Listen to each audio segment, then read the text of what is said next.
Hello Sunny, salamat dun sa tatlong messages na iniwan mo. And sabi mo dito, hope na ma-replyan. Newly Christian po ako but not yet baptized. Waiting for schedule. Evangelical Redeemer po church ko pero we're same I think. So, una sa lahat, congratulations. I'm praying na matuloy yung baptism. And I'm happy na kahit hindi ka pa nababaptize at bago ka pa lang, baby Christian ka pa lang, meron ka ng desire na mag-devotion. Tama yan kapatid. So, to answer you, iba-iba yung mga ginagawa ng mga Christians para mag-devotion. Pero ako, personally, unang step, practical ito. Una, pumili ka ng Bible verse o Bible version pala na komportable ka at naiintindihan mo. Napaka-importante na yung babasahin mong Bible ay naiintindihan mo kasi kadalasan kaya nadi-discourage yung mga baguhan na magbasa ng Bible kasi hindi nila maintindihan.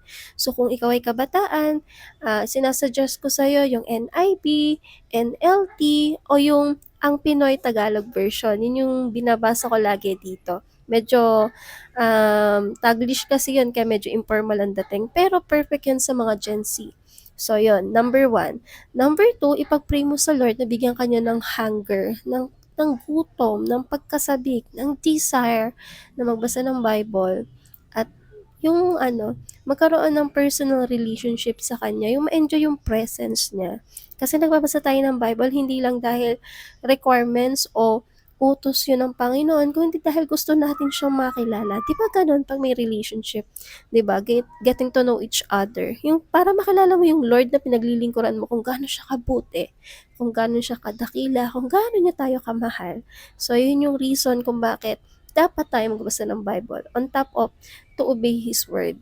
Next, you can also try yung SOAP method, SOAP. S for scriptures, O for observation, A for application, P for prayer. Kung gusto mo na matutunan yon, you can ask Google or mag-research ka na lang about it kasi medyo mahaba siya. Pero simple lang kasi yung method na yon. Pipili ka lang ng scriptures, i-observe mo lang, babasahin mo. Ano ba yung napansin mo? Ano ba yung sinasabi doon? Para kanino ba yon? Yung mga ganun, may utos ba doon? Or may gusto bang sabihin doon ng Lord? Anong gusto niya i-communicate? Ano yung tumatak sa'yo? Ano yung parang nangungusap sa'yo?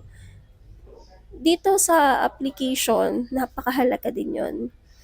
Kasi sabi nga sa Santiago chapter 1 verse 22 to 23, hindi sapat na binabasa lang natin yung word, kailangan ginagawa natin. Kasi pag daw hindi natin sinunod yung nabasa natin, niloloko natin yung sarili natin. Yun ang sabi ni James, na kapatid ni Jesus. And then pray. Pray ka kay Lord na, Lord, tulungan mo ko na masunod kung ano yung nabasa ko, kung ano yung nilagay mo sa puso ko. So, isa pa sa the best na mabibigay ko sa yung tips, pag magbabasa ka kapatid, unahin mo yung John, yung gospel. Pili ka na lang kung anong gusto mo. Pero personally, maganda kung magsisimula ka kay John. Opo, gospel muna kapatid, wag mo na dun sa Old Testament kasi baka ma-shock ka. Medyo malalim kasi siya at mahirap i-interpret yung ibang mga books doon. So, yun lang. Una, pumili ka ng Bible version na maiintindihan mo, may enjoy mo. Pangalawa, mag-pray ka sa Lord. Pangatlo, gumamit ka ng SOAP method. So, yun lang. God bless.